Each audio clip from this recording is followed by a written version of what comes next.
Il s'agit d'un projet qui est initié par le ministère de la Culture et qui a comme objectif de faire réaliser par les 20 écoles d'architecture de France 20 pavillons qui seront installés au Parc de la Villette pendant les Jeux Olympiques et qui donc permettent aux 20 écoles d'architecture de concevoir puis réaliser, construire chacune un pavillon en lien avec une fédération sportive. La particularité du projet de Strasbourg, c'est d'organiser ce projet à 3 écoles avec l'INSA et avec les Compagnons du Devoir. Donc c'est l'ENSAS Strasbourg qui a été missionné par le ministère de la Culture pour porter la fédération du triathlon. Et donc il y a eu un partenariat avec le département d'architecture de l'INSA Strasbourg et les Compagnons de Devoir pour travailler donc sur la conception et puis le prototypage. Il y a une maquette à l'échelle 1 quart qu'on peut voir derrière nous.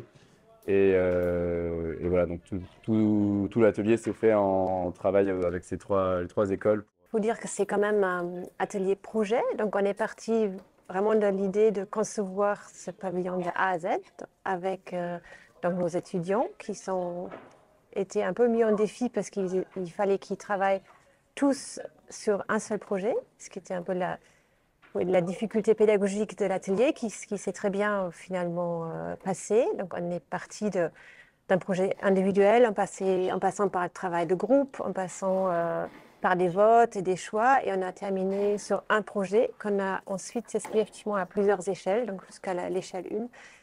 Ce qui diffère dans cet atelier, c'est que là où on est peut-être plus habitué en école d'architecture à faire des enseignements de projet assez théoriques, où les choses vont rester sur le papier, là le principe c'est d'apprendre par le faire, d'avoir un objectif commun à plusieurs écoles de fabrication, de montage d'un pavillon qui va se concrétiser. Donc là, il y a toujours cette idée de co-conception sur le papier, mais qui assez rapidement bascule dans la mise en œuvre, l'apprentissage par le faire. Et puis l'autre aspect, c'est que on est en quelque sorte dans l'obligation de ne pas laisser de zone d'ombre ou de flou sur le projet, puisque l'objectif c'est de le construire à l'arrivée.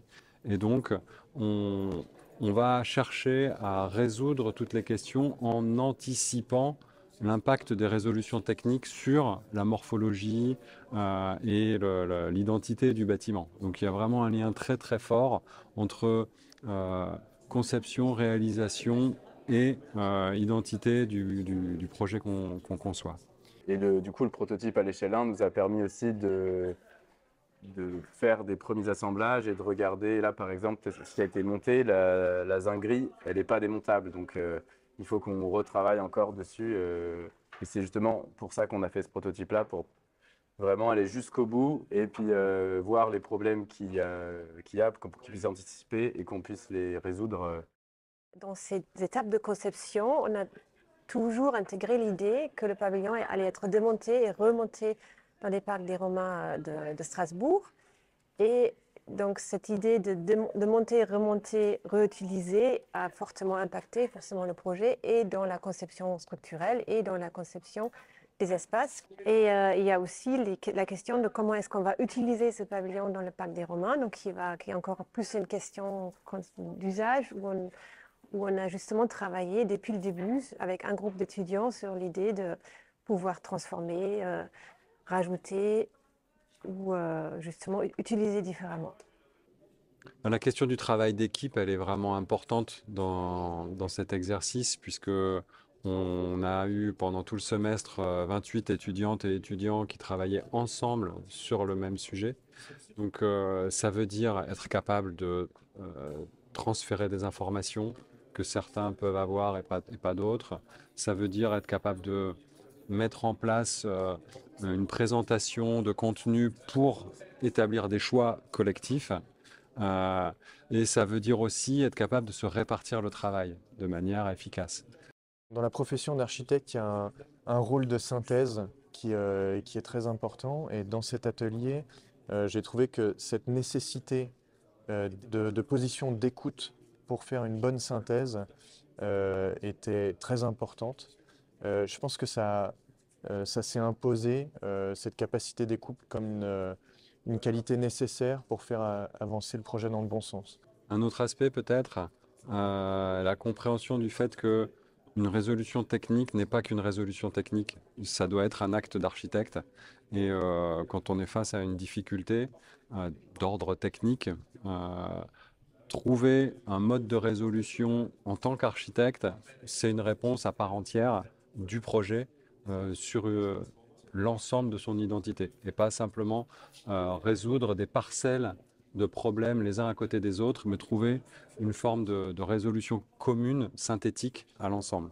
Ça, je pense que c'est une compétence importante pour les architectes qu'on essaye de faire avancer dans les enseignements de projets classiques et qui, je trouve, grâce à ce vecteur du faire, de l'obligation d'aller jusqu'à la construction, à l'exécution, devient assez évidente.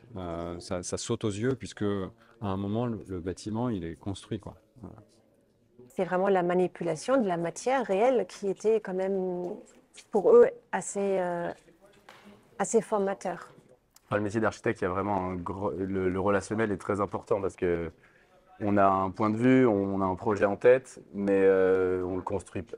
La plupart du temps, c'est pas nous qui le construisons. Donc, arriver à transmettre nos idées et la volonté du projet et les choses importantes pour nous, aux artisans, pour qu'ils soient attentifs sur ces points-là, bah, ça passe par des documents graphiques, des plans et tout ça, mais ça passe aussi par du relationnel.